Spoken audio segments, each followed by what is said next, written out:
over here. I am here with Raquel Tracy. Really, what I am here to do is help those earth honoring ways be remembered. And part of that remembering is actually asking the land, what do you need? How can I be in service to you? What is your mission? What is your purpose? And so in that space where I go and meditate and really sit, and so I breathe deeply, I focus on my heart, put my grounding cord down into the land and relax deeply and just really listen. We are not separate from the earth or our environment. In fact, we are a part of it. And remembering that we can give back to our ecosystems and that we can create beauty within that is such an important part of sacred land. And treating all land truly as sacred and all life as sacred is a crucial part in what we're doing here at the Sacred Sanctuary. And so in that power spot actually is where I received the name of the land. And so many of the decisions that have come here have all actually come in sitting in meditation with the land and really listening. And I learned that skill partly through some time I spent in the Amazon healing from an autoimmune response. And that autoimmune response had actually demyelinated my spinal cord from C2 to T12. And when I was in the Amazonian rainforest, a lizard was in my hut, and I was in a 3-day retreat, the retreat was 5 weeks, but 3 days we were sequestered to our hut. And this lizard came, and he came down and looked in a tiny mirror, and he raised up and he ran away. And he repeated this 3 different times. And so I sat there, and whenever nature brings something to us, many different times, especially in a healing retreat and in a sacred space, it's really important to listen and ask the questions. What are you trying to tell me? What is the wisdom? And what came through was, what is an autoimmune response? What's the body doing? It's eating itself. So what's the answer? Complete and total trust in the truth of who you really are, in this wisdom, in this internal divine wisdom that we all have. And so I was guided to leave my hut and only listen to that voice and walk through the Amazonian rainforest with my eyes closed.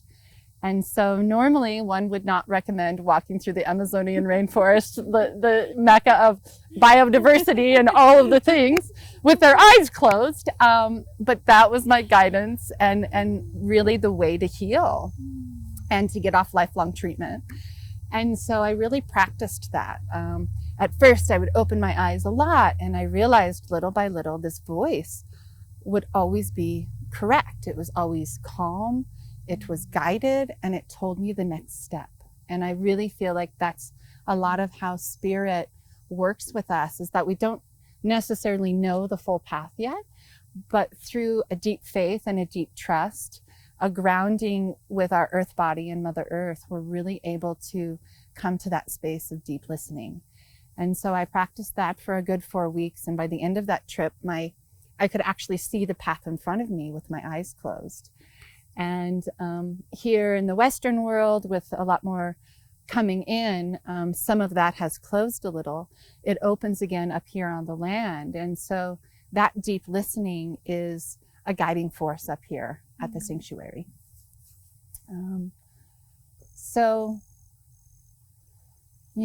That really deep listening that I learned through my time in the Amazonian rainforest really came to me as a path of understanding here on the land. And so even the name actually came, the Sacred Sanctuary came from the land, from this beautiful power spot where I'm held by the river, these 2 beautiful trees behind me, the mountain, and all of these elementals that we can connect with and understand. And so the name actually came one day. I was sitting down in meditation. And so I sat there with my pen and paper and began writing. And I wrote the Sacred Sanctuary. And I used to be in marketing and PR. And so from my marketing and PR, very logical standpoint, I kind of felt like, well, this isn't wasn't exciting enough, the sacred sanctuary. Like there's sacred sanctuaries around and, you know, okay, so what should I do? Okay, what's your name? And it was the sacred sanctuary. And I was like, okay, well, that's a nice seed, but you know, it doesn't really feel like jazzy enough.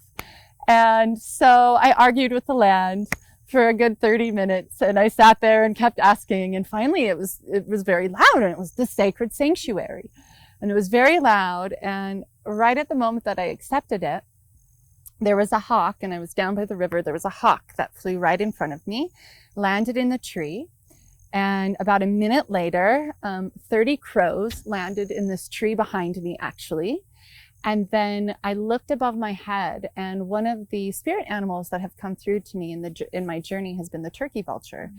And this energy is really beautiful to connect us with spirit. It's also very clearing. Vultures are one of the few animals that don't kill anything to eat. They just help compost. And so the turkey vulture in my transformational healing process followed me in most of my journeys. And I feel like that medicine really helped me clear.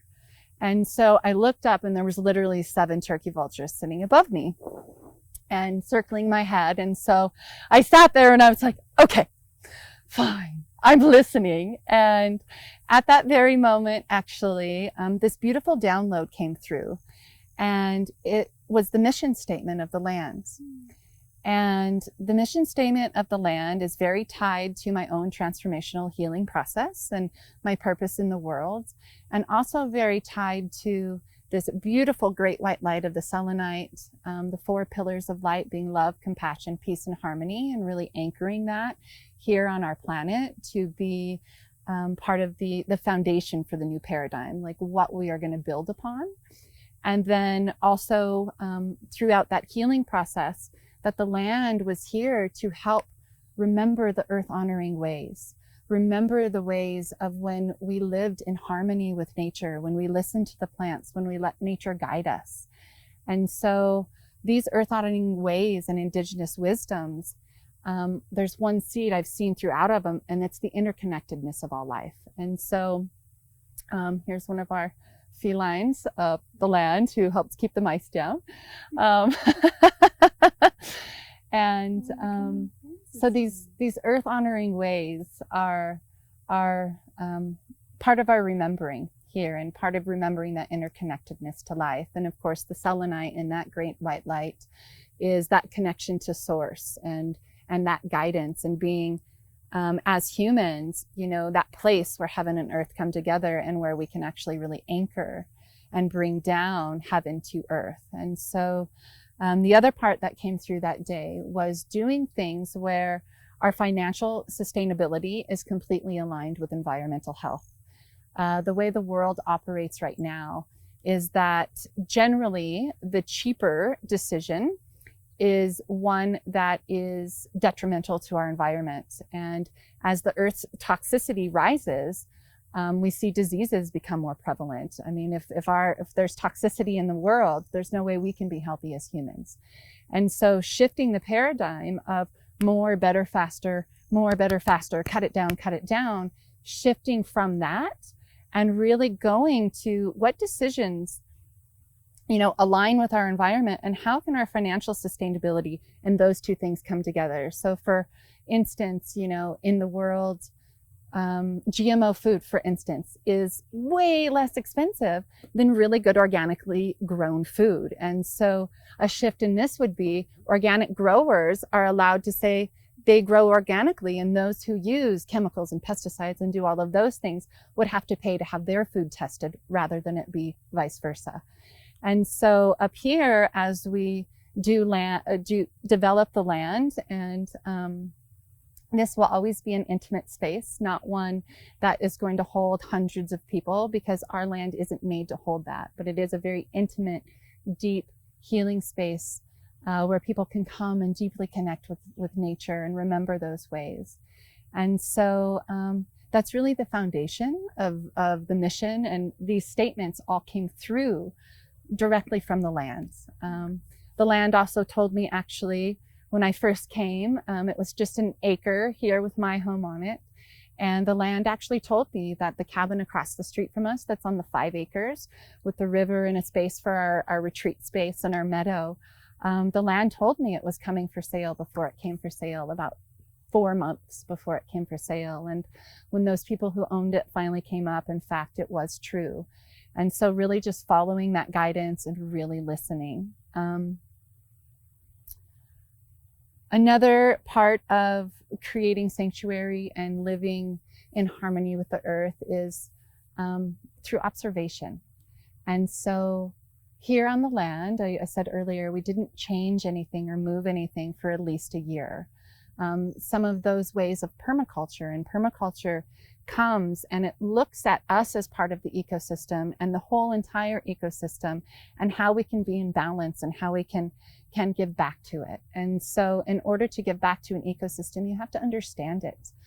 We can't come in with this mentality of cutting it down or changing it right off the bat without a true observation. So and my partner is actually in landscaping and he's an earth mover and does all of these things. And so I forbid the machines to come up and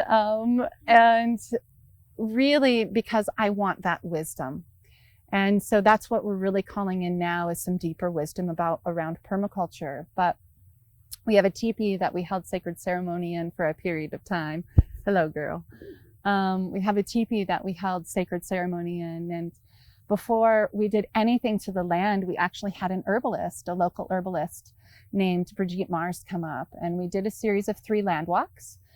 We also wanted to make sure that we were not only using the wisdom for here, but part of the broader community within 4 Mile Canyon here. And so we opened up land walks and really advertised them to our neighbors as well. And really used it as a way to help share that wisdom.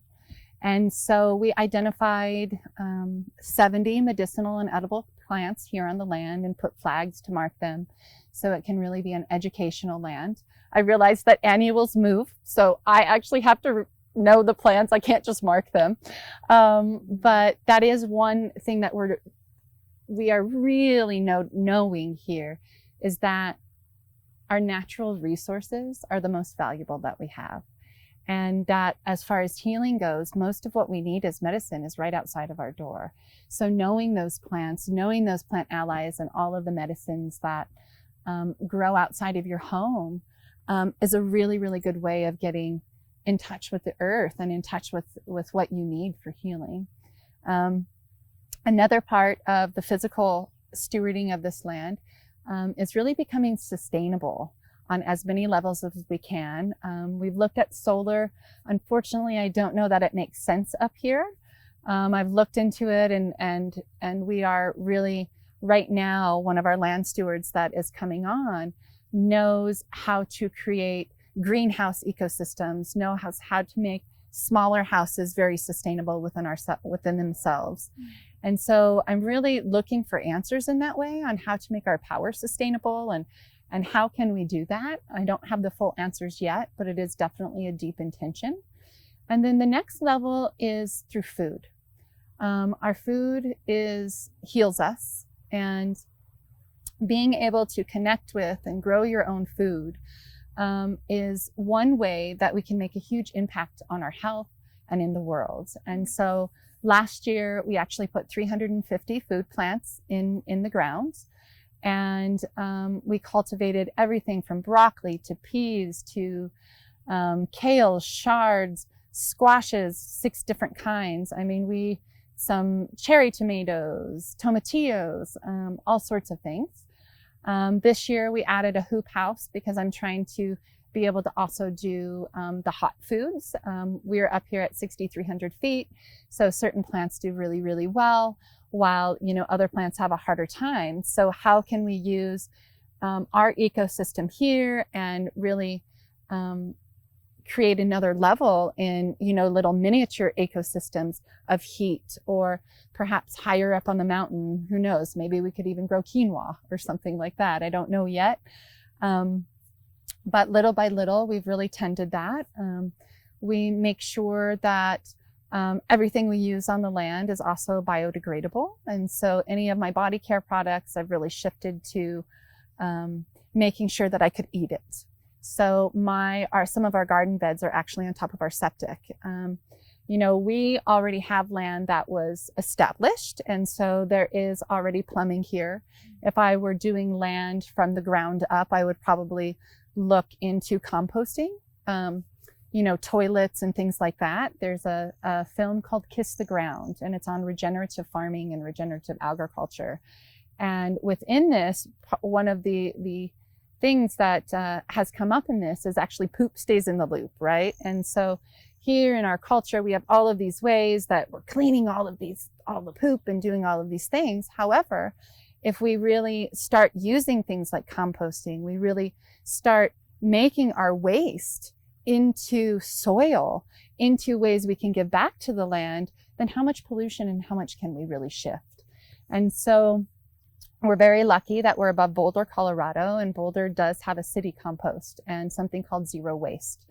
And so within the city compost, we can put on our land, we do eat meat. I know a lot of people, make different choices, but we make sure those scraps go down to the county. We also have our own land compost.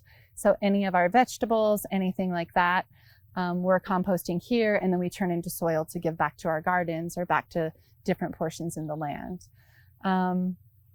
So just really looking at every decision. On an individual scale, it's really about asking with every decision, does this give back? Is this sustainable? And it's little by little, we can't go from here way over here necessarily, but little by little with every single decision, we can make a difference. And so on our land, we're down to about 1 container of trash, this big per month. We've stopped using single-use containers. I even bring my own to-go boxes into town. We don't use any, disposable bags or anything of that nature.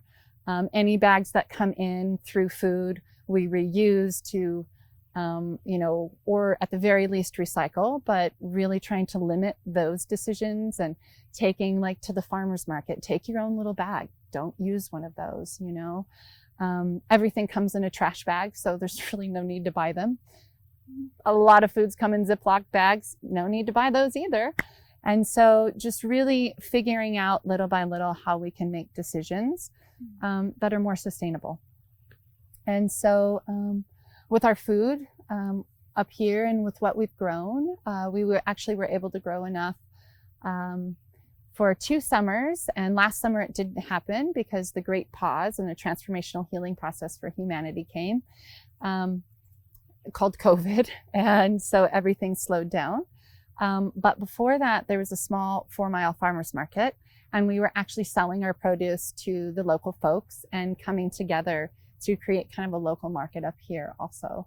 So not just for us, but now last year we gave a lot to the neighbors, and always are that voice for the good food. And so as far as the physical level, I really feel that encompasses a lot of what guardianship and stewardship really entails and looks like, and really seeing ourselves as an intricate part of the ecosystem, and just learning more and more and calling in the wisdom to do things in a way that's sustainable. And then on the spiritual aspect for the land, and as far as a sacred space for healing, that's really something that is maintenance every day. Just like we take a shower and those sorts of things, our energetic bodies also need clearing and showering. And of course, it's much easier up here because we have all of the elements. But when I came to this land, there was actually a lot of energies that were kind of stuck here. This was an old mining camp. And so there were different energies that were stuck here, different earthbound energies. I was watching my neighbor's house one day, and I had her cat bowls in my hand, and the cat bowl came up, and something came up and literally knocked it out of my hands, like 5 feet into the air. Oh. And so I called the neighbor, and I felt terrible because my son had broke the bowl like 3 days before, or like a week before that, they ordered another one, and then the molds got rebroke. And she said, well, there's some energy that's there. And so part of the stewarding of the energetic space that has occurred here to prepare it to be a really beautiful healing space has been to help those energies come back to unconditional love and wholeness. When I work with energies in that way, what I've learned throughout my process is rather than fighting, rather than exiling or anything of that nature, is really calling in the beautiful allies that are here on the land, the beautiful allies and the angelic realms and the Buddha realms, and asking those energies to be brought back to unconditional love and wholeness. And there's a practice that I was taught from one of my teachers in the Amazonian rainforest, and it's of the Tibetan lineages. And it really is a practice that that is made to help show spirits to the other side. So when we first came, there was some of that clearing that really came with the lands. As far as the energetic realms up here, you know, each of us beings have a soul star that we can turn to for guidance. And then the land does also. And we also each have light bodies, and our Merkaba light body, and the land does also. And so in addition to maintaining my own energetic field, I do that on the land. So I see its soul star, I see the Merkaba. I also see a central channel that comes down through it that brings light down all the way down into the center of the earth. Anytime I bring those energies down, I also always give it in honor and in reverence to the land, and then allow that to go down deeply, connect into the heart energy of Mama Earth, come back up and create a really beautiful toroidal field that really can hold the space. When I do any clearings or anything that of that nature up here, I also always ask that those things be held in unconditional love and wholeness. I work with the angelic realms and also ask that there be a strong healing container and held, and also an intention that any insights and wisdoms that come from the land or come from the spaces that are held here on the land be sent out to the collective for the benefit of all beings. One huge intention that came when coming to this land, and this was also part of my healing, and that was really around setting the intention to serve not only my highest and best, but the highest and best of all beings, and really holding that as a base intention as we move forward and make decisions. And I even muscle test it. So me retrusting my body and that divine wisdom is very much a part of my transformational healing process. And then also with that, you know, that deep trust, and then coming from that deep space of faith that if all beings are served, that it's the right next step. And so I muscle test most of the decisions that we make here. Does it serve my highest and best and that of all beings? And that intention seems to hold a lot of grace. Sometimes the lessons are, you know, still challenges occur. We're still on the human field. And so sometimes there's a lesson that comes, but it does always come with grace. And in the end, everybody is always served and something better is to come. And just that base intention, though, if everybody holds that intention to benefit all beings, there's something beautiful that happens, because instead of being ego driven, we're actually being spirit driven. And so as far as the energetics here, you know, we're held by a beautiful river and a whisper and this mountain, and we have a grandmother tree and a mother and father tree, and all of these beautiful allies. You might be able to hear in the background the hummingbirds coming around and bringing their joy and helping us remember, you know, that beautiful joy that comes with being able to be specific and move in all directions. And so as far as that spiritual level, you know, I'm just really beginning to reawaken to my own healing gifts as well. Since I had my son, he's almost 7. His name is Namaste. I really went into that motherhood role and really encompassed that. So as far as my own healing gifts and space holding, that went on hold for a little while.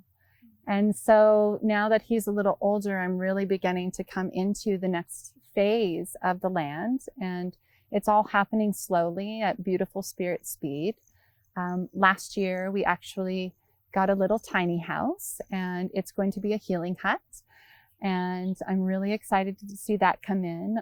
Our teepee that had anchored that indigenous wisdom for quite some time this year is going to actually be replaced with a yurt. And so that'll be a space for more community gathering, for us to circle. Up until this point, I've used my house, which for larger groups, I have to like clear everything out. And so as far as sustainability goes for myself and my family and my own personal space, having this next level of transformation on the land, I feel like will be really beneficial. And so that's coming, and we have a little space for a land steward and then also a cabin. And so our land here will probably, be full with probably a max of 5 people. So myself, my partner, my son, and 2 or 3 others would probably be the max, because that's what this space can hold, and good relationships with the neighbors and, all of that ecosystem included.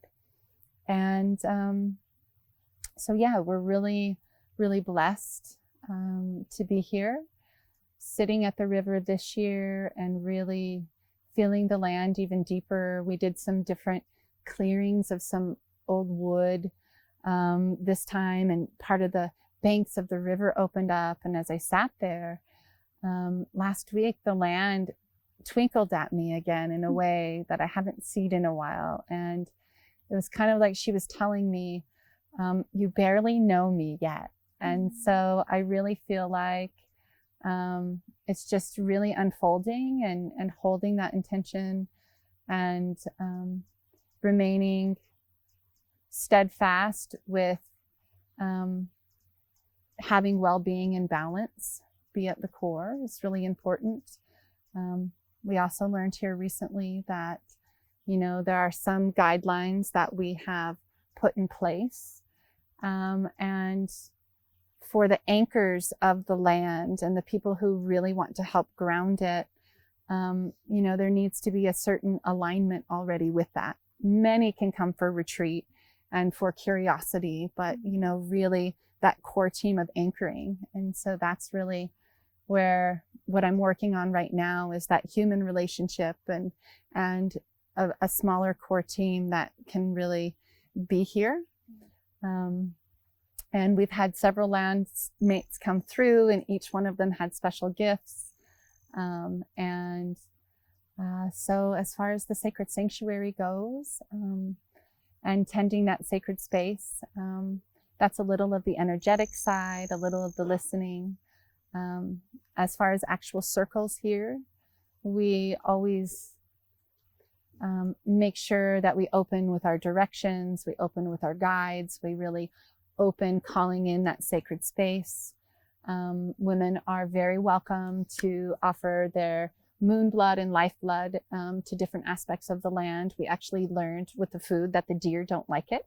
And so going around our gardens, it's been really useful in finding symbiotic ways to work with different elements. And so with our sacred circles, we always hold that intention of our lessons and learnings being used for those, for the good of all beings. And we're really looking forward to the next steps and how they're unfolding. And we'll be listening and very excited to allow the next stages of wisdom and those beings who have the power to help that model come into play. I am Raquel Tracy, and we are here at the Sacred Sanctuary. It's nestled in the foothills about 7 miles above Boulder, Colorado, in the beautiful Rocky Mountains, and so blessed to be here. And an insight to share with everybody. Oh, thank you. It's so beautiful. Oh, thank you. Yeah. I really appreciate that. I feel like that's a lot of You're what very articulate. I'm being asked to do right now. So it feels really good. Like I just took this year of training, right? Of like how to be a meditation instructor. And I'm like, what am I doing? And my grandmother, Karina, she's like, okay, are you ready to do the Chopra stuff? And I was like, well, I mean, it's beautiful and it's part of my path, but my wisdom, like I have to speak from my experience. Yeah. It's And so so beautiful. this is, that. you. And so it feels really good I don't have any fear when speaking from that space. Yeah. Like, It comes right through. yeah, it's just like, okay, this is what we're doing. So, So eloquent. yeah. So if anybody is interested in learning more about what we're doing here at the Sacred Sanctuary and learning more about some of these ways or coming to a circle or even offering a retreat, you can reach me through my website, angeliclightconnections.com. There is a link to contact us. If you do that, it will send me an email. You can also email angeliclightconnections@gmail.com, and it will come to me that way also. So if you're interested, if you have any offerings as well, as far as permaculture or yurt building or earth honoring ways, we're very much wanting that permaculture experience and wisdom to come up, and then would love to actually give back and become an educational space. And so with our yurt coming this summer, we'll have a beautiful space for very small workshops. And if you're interested in attending a sacred ceremony or being here and learning more, we're very interested in co-creation and collaboration. Thank you so much. Oh, thank you.